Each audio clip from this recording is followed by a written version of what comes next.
Okay, so we're going to start Unit 5 today for the broker course. Just want to talk about the first section. So first section is Unit 1 to 5. It does talk about all the legal aspects of opening a real estate company.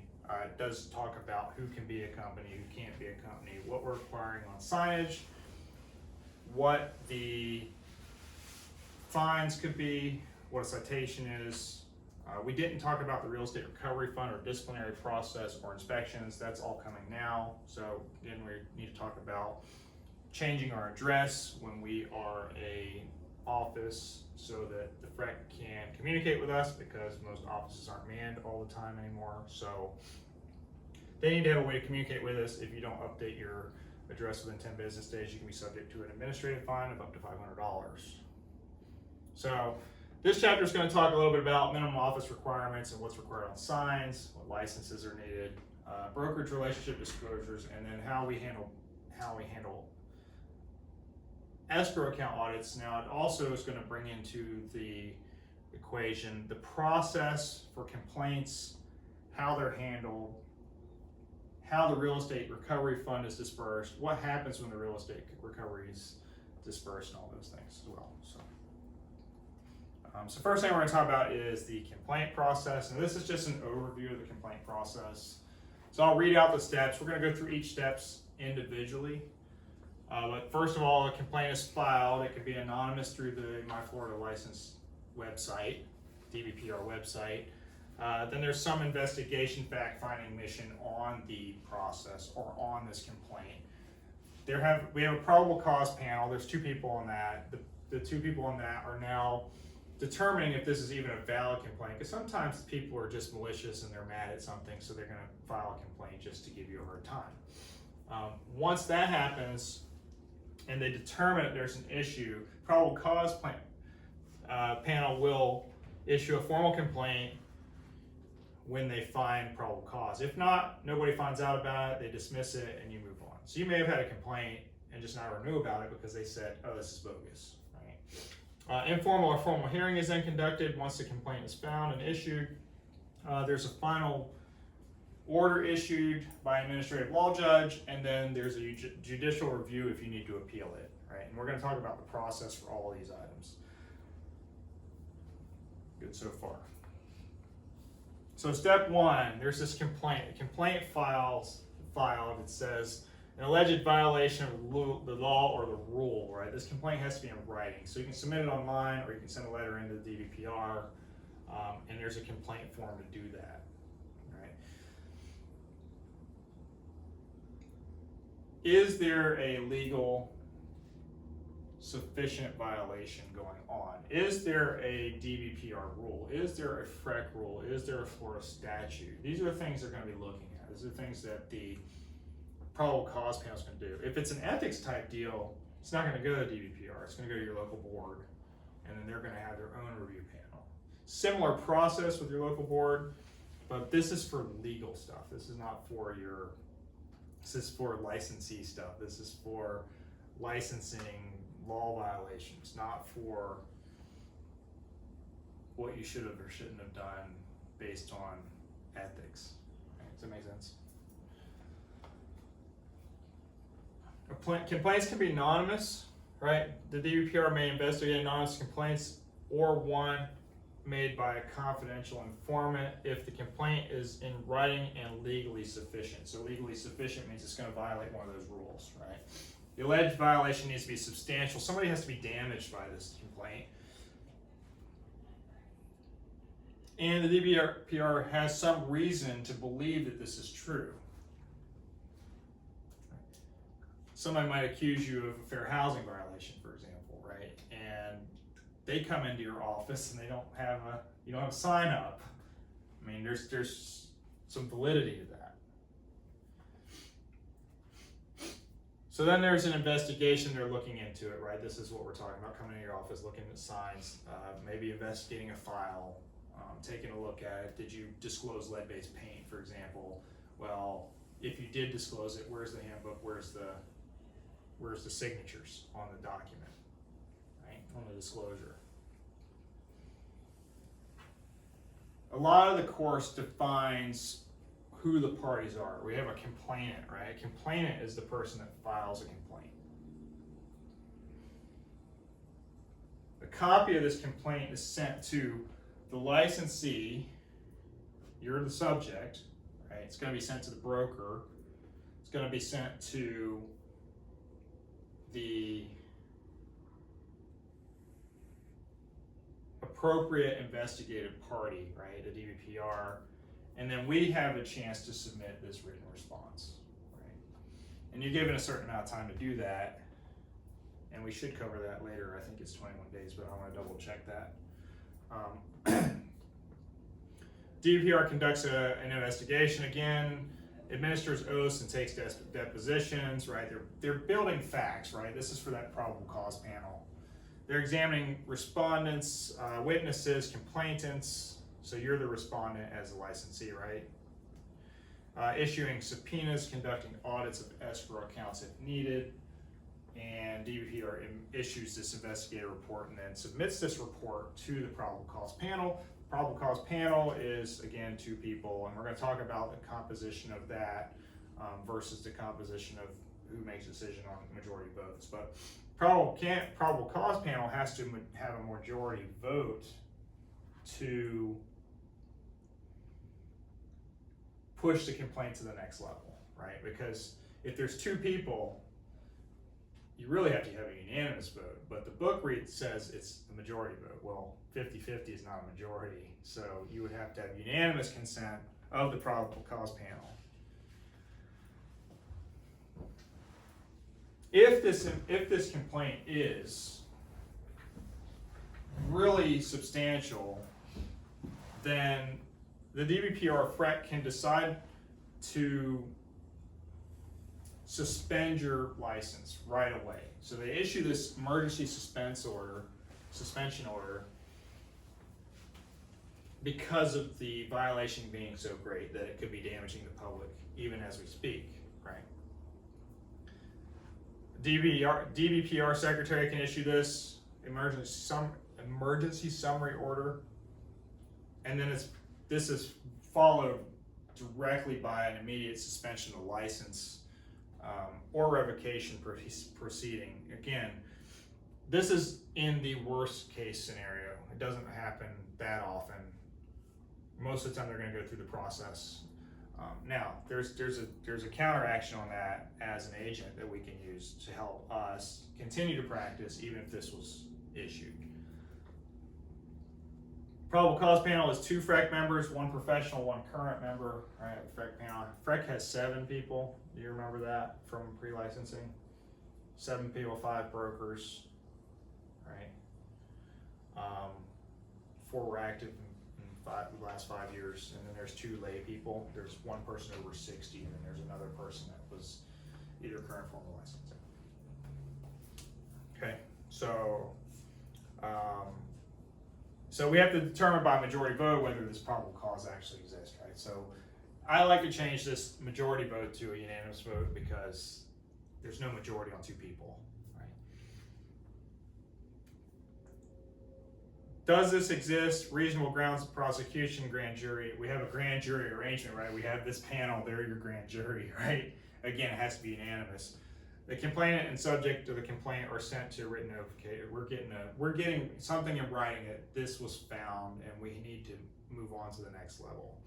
The probable guidance or the probable cause panel can issue this letter of guidance. This letter of guidance would just say, okay, we are going to dismiss this case. Here's how we should rectify it. Is this something that's very minor and we need to just issue additional education, something like that, right? May dismiss this case with some type of letter of guidance. Here's how I would handle this going forward, right? If they do find probable cause, they're going to push it forward to step 4, which is your formal complaint. Your formal complaint is going to be filed by the Department of Business and Professional Regulation. It's going to outline any charges, right? It's going to outline the complaint, say this is what we found, these are the rules they violate, and it's going to name the parties that are obviously to respond on it. We're also sent this election of rights. what we have the right to do. It's kind of like your Miranda, right? Right to remain silent, right? Whatever you say can't be used against you in the court of law. We have the right to not dispute this if we're an agent. If we say, you know what, I did make a mistake, I'm sorry, it is what it is, let's move on, let's get a fine, let's, hopefully I don't lose my license, right? We can also dispute and have a formal hearing, or we can not dispute this and have an informal hearing and waive that right to actually be heard. I would think most people are going to want to have some type of hearing, unless it's something that really could be a decision, an easy decision. Right? Let the facts fall where they will and see what happens. The best recourse against this is to not get in this situation, right? So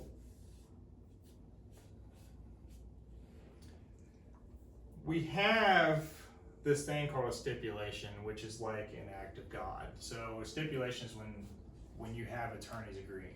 Okay, attorneys never agree. Okay, that's like an act of God, right? So the licensee respondent can meet with the Department of Real Estate attorney prior to the hearing and discuss the settlement. And then if everybody agrees, right?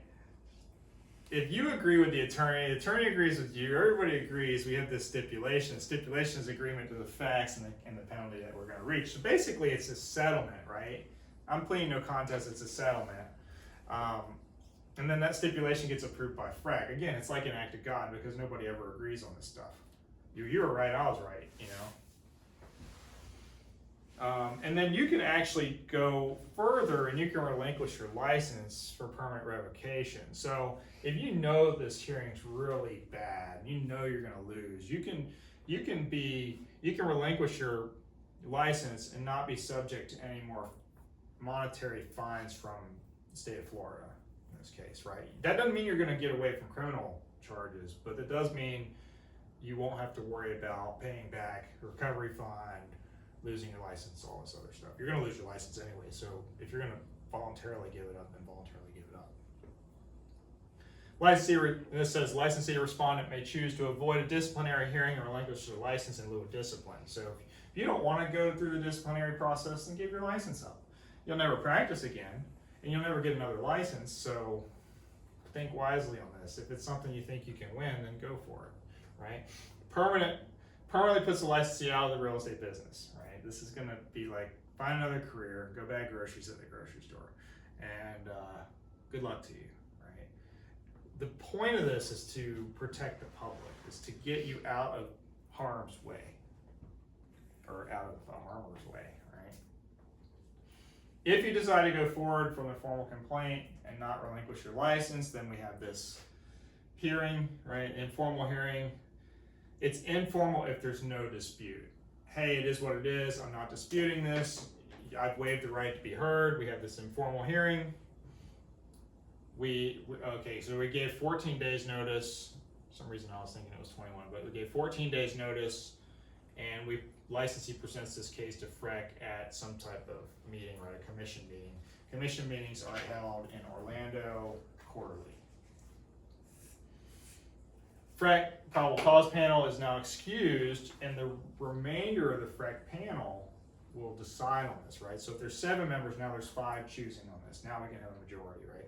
Why do we dismiss the 2 probable cause panel people? Well, the probable cause panel already voted yes, they're guilty, right? So we don't want to put you in a double jeopardy situation. So we excuse that panel because you already know their answer. And we go to the 5 that haven't heard the case. It's only fair, right? Judicial process. If there is disputed facts, then we have a formal hearing, right? We can request that formal hearing as licensees. And these hearings are conducted under subsection of the licensing law, section chapter 475, but its subsection is going to be 120, right? And the administrative law judge is who's going to hear the case, and they are selected by the DOAH, the Division of Administrative Hearings. We can issue subpoenas, we can do a recommended order and conclusions, and give a recommended penalty, right? So it's just this administrative law judge. If you see it on a test, you'll see something about an ALJ. Just know that's administrative law judge. It has to do with formal hearings.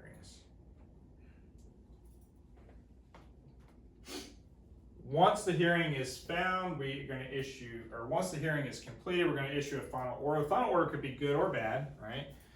FREC issues that final order. So the administrative law judge then sends the recommended order over to the Real Estate Commission. The Real Estate Commission issues that final order, and then the final decision is if we're guilty or innocent, right? Probable cause manuals are excluded again, like we talked about, and FREC considers. The 5-panel FREC committee considers the law judge's report and then recommends what we're going to do at this point, right? So FREC's actually making this. So none of this is criminal because FREC doesn't do criminal law. Right? If there's a crime, then they're gonna refer that over to the attorney's office, the district attorney's office. But for now, we're talking about administrative stuff. So you're guilty at this point, you're guilty, and you have a chance to appeal this. So if you don't agree with it and you're gonna appeal the decision of the Real Estate Commission, because everybody makes mistakes, right? Everybody's perception might be different. We're gonna have 30 days to file an appeal, but it doesn't stop the enforcement of the final order. So what do you have to do? You have to do this thing, if you wanna continue to practice, called a stay. And what the stay means, a stay of enforcement from the appeals court means I'm gonna stay keeping my license for now, right, until this review, because we can't finish out our transactions if we're no longer able to practice, right? So we request a stay of enforcement through the appellate court, and then the court issues this thing called a writ of supersedious. A writ of supersedious stops the enforcement pending the outcome of the appeal. So if they say we're revoking your license and you appeal this, you can get a writ of supersedious through the stay of enforcement, right? Writ of supersedious, so it supersedes the FREC's decision, the FREC's order. That's how you have to remember that. It's a superseding document that now allows you to practice until we figure out what's going on. Make sense? Okay. Supersedious was something that I never understood when I was taking the real estate pre-licensing course, and I missed it. You know, now you see it in both courses, so it's pretty common. I see it all the time, right? Violations and penalties. So there's 3 types of penalties for real estate. We have administrative, we have civil, and we have criminal. We're handling administrative complaints, right? Civil court does civil stuff, criminal court does criminal, right? FREC is limited to administrative penalties. We don't issue incarceration or penalties or going to jail or you know, the death penalty or any of that stuff, right? We cannot order a restitution. We can't order getting people their money back or anything like that. That's all civil and criminal stuff. What we can do in the Real Estate Commission is we can deny a license application for refusal to recertify, right, at a license renewal. We can do all these administrative type things. If there's errors in your application or you fail to pass the state exam, we can refuse you a license, right? There's also some more serious causes in denial. Maybe you did a fraudulent claim on something 10 years ago and you got in trouble for it, right? And they find that out through a background check. Okay. Those things can happen and you get a denied license. Now there's a thing down here called revocation without prejudice. That means your license was issued wrong, right?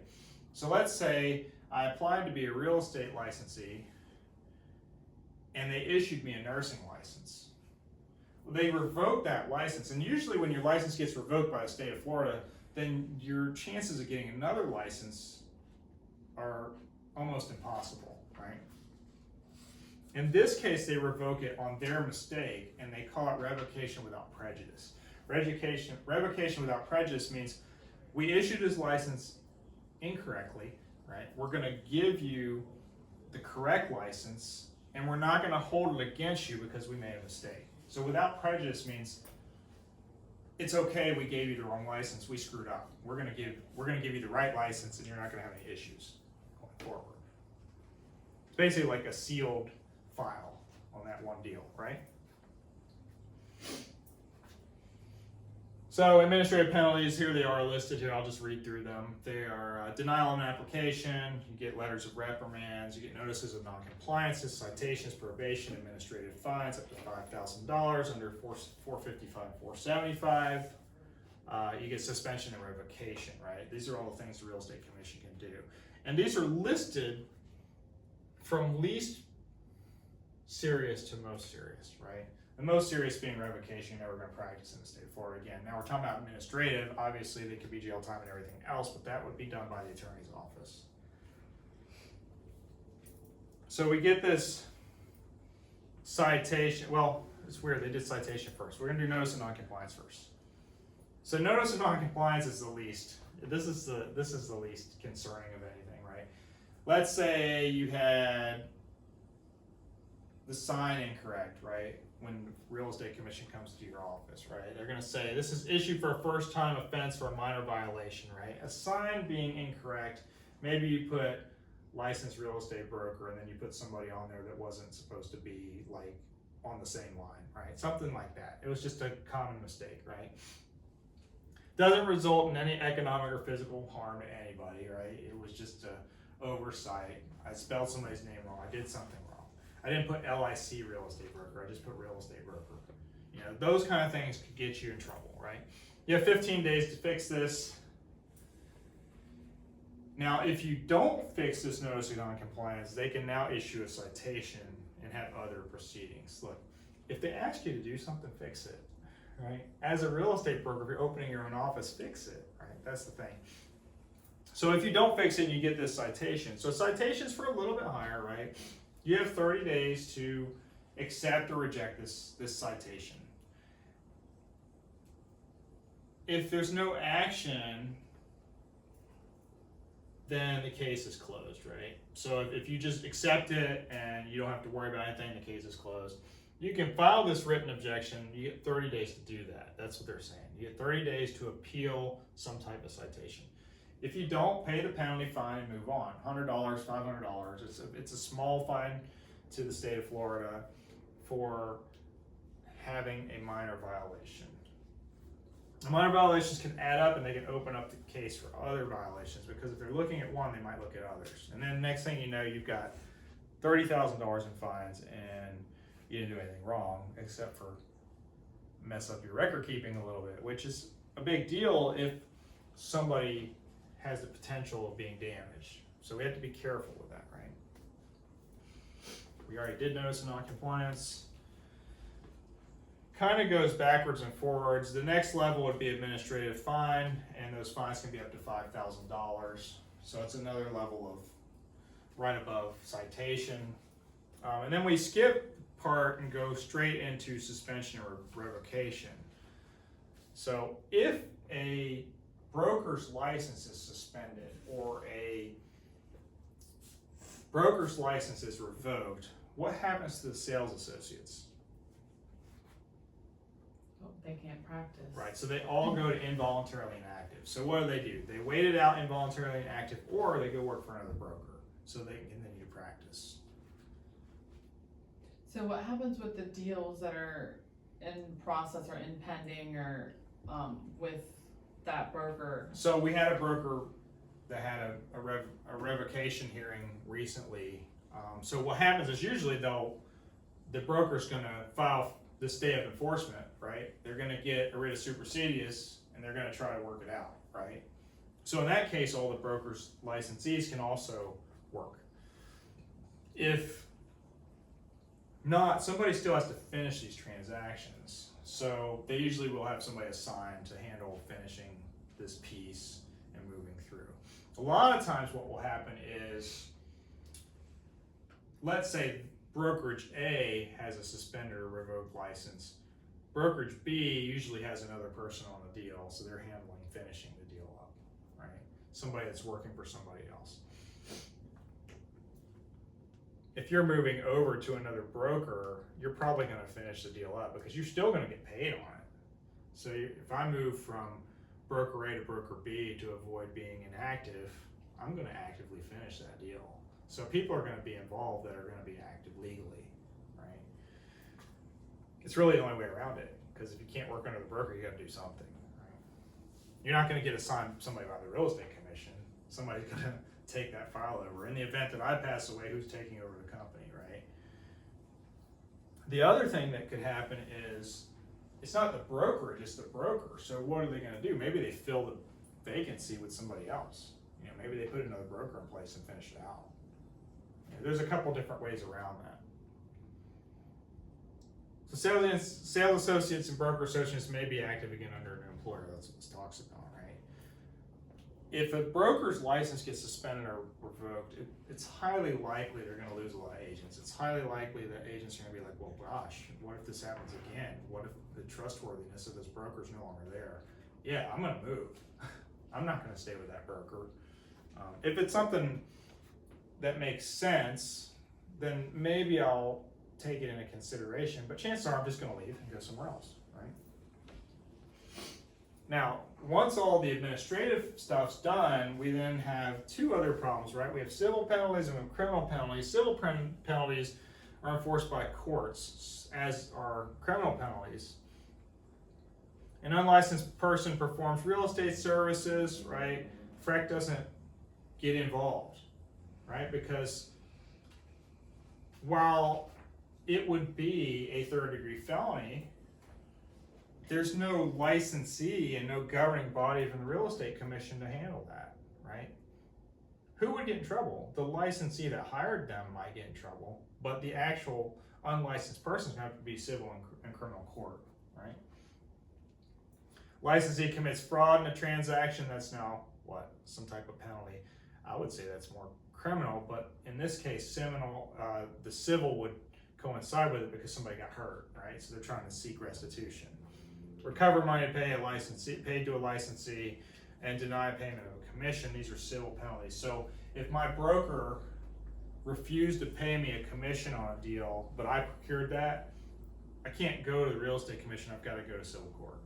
Now, civil court can issue me a judgment, and then if I can't collect on a judgment, then I can go back to the real estate recovery fund, have it go against the broker, have the broker then have a license suspended until they pay it back. So there's still a little bit of restitution that can be done through the real estate commission and recovery fund. We'll get through that in a minute, but then you have criminal penalties, same thing. Criminal penalties are issued by the criminal courts. Imprisonment fines, other than administrative fines, are all obtained in court by a judge, right? DBPR has to refer these criminal matters to the attorney's office, Attorney General's office. So if we discover something through this fact-finding mission that we're doing something illegal on the criminal side, right, not on the administrative side, then we have to refer it over. It's not like, oh, well, we can just overlook that and move on. No, we have to refer that over to the Attorney General's office and be prosecuted, right? So then we have these, and this is backwards again. We have 3 levels of crimes when it comes to real estate. We have second-degree misdemeanors. Criminal violation of 475 is a misdemeanor in second degree. The fine is not more than $500 and the imprisonment is not more than 60 days. You'll never see this on the test. These are the 2 things you know about second degree misdemeanors. Right? That's really all you need to know. We never see this. We never see this.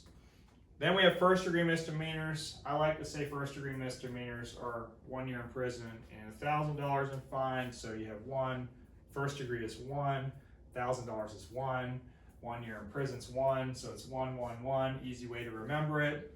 All right, failing to provide accurate current rental information for a fee. This is the only first degree misdemeanor in the real estate realm. Failing to provide accurate current rental information for fee. Do we remember what that is? If we don't provide current information and we charge somebody for it, they're entitled to a full refund within 30 days if it's got any material defects on it. If it's completely accurate and we don't procure a rental, how much do we get back? 75%. 75%, right?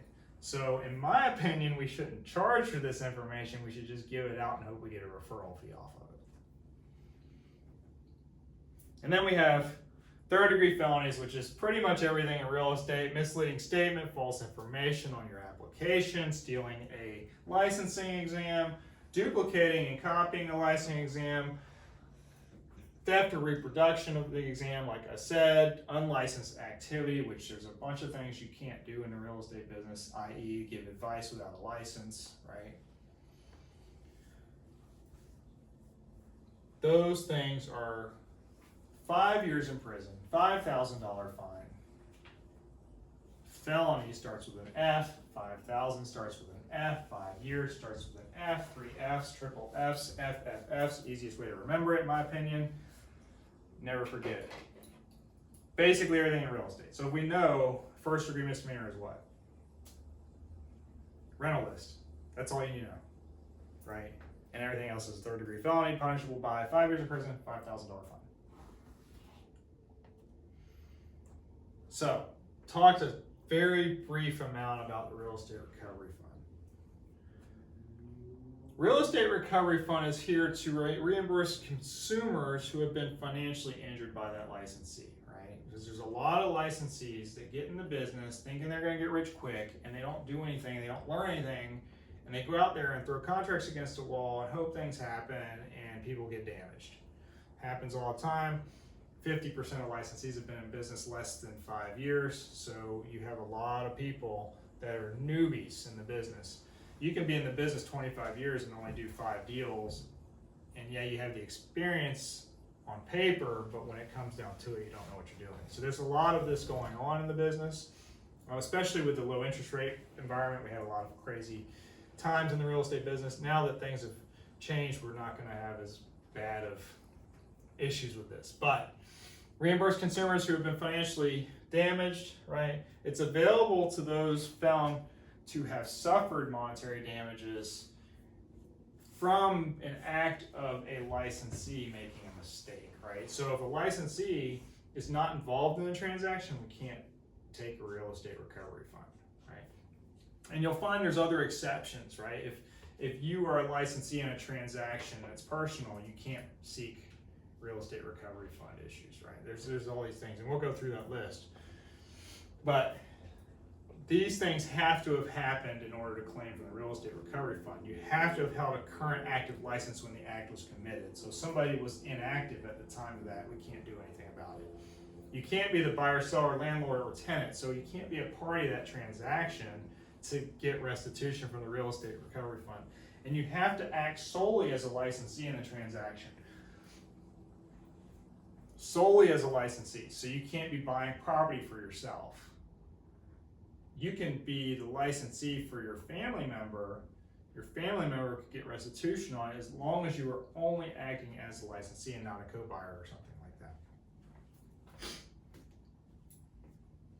So claimant requirements, you have to file a civil suit. We talked about having a civil suit earlier, right? You have to get a judgment. You have to have made some type of effort, right? Some conscious effort to claim on this judgment, right? You have to secure a writ of execution, which is basically saying I got this judgment, right? Execute an affidavit stating the final judgment is not on appeal, right? You can't, if the judgment's on appeal, then we can't claim, right? Because what if it gets overturned? And it can't be the spouse of the offending licensee. So if you get a nasty divorce, or you're going through some type of bad situation, the spouse can't claim. You can't claim some conspiracy, right, to claim on this fund so you can both get a little bit of money. What you're going to find is if that were to happen, you'd be suspended anyway. Your license would be suspended, so you couldn't practice until it was paid back. So it's really not a smart thing to try to defraud anyway, right? There is a time limit to make a claim. You have 2 years to make that claim. 2 years of the violation or discovery of the violation, not more than 4 years after the violation. So if you discover this 4 years and 3 months after the violation, there's nothing you can do about it, right? It has to be discovered within 2 years after that violation is actually occurring. And the maximum payment is $50,000 per transaction, up to treble damages to $150,000 per licensee when there's 3 transactions involved. You got that? Maximum payment is $50,000. So if there's a question that says broker has $65,000 judgment against them, how much can you collect on the real estate recovery fund? Is $50,000, right? How do we reimburse this, and what do we do with it? So there's a real estate recovery fund fee. So every agent, when they renew their license, pays into the real estate recovery fund if there's a deficit. Now, deficit, it has, if the real estate recovery fund drops below $1 million, it's between 500 and $1 million. So if it's at $1 million, we're not collecting anything. If it's below, up down to 500,000, we are, we're collecting fees, right? Think about it though. Do we really ever have fees on the real estate recovery fund? Not really, because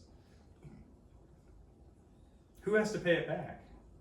The suspended licensee has to pay it back. So it makes no sense to really have to worry about this. And the fees are small. It's like $1.50 for agents and $3.50 for brokers. It's for compensatory damages, so monetary damages only, and it does require mandatory suspension of license. We've talked about that a few times, right?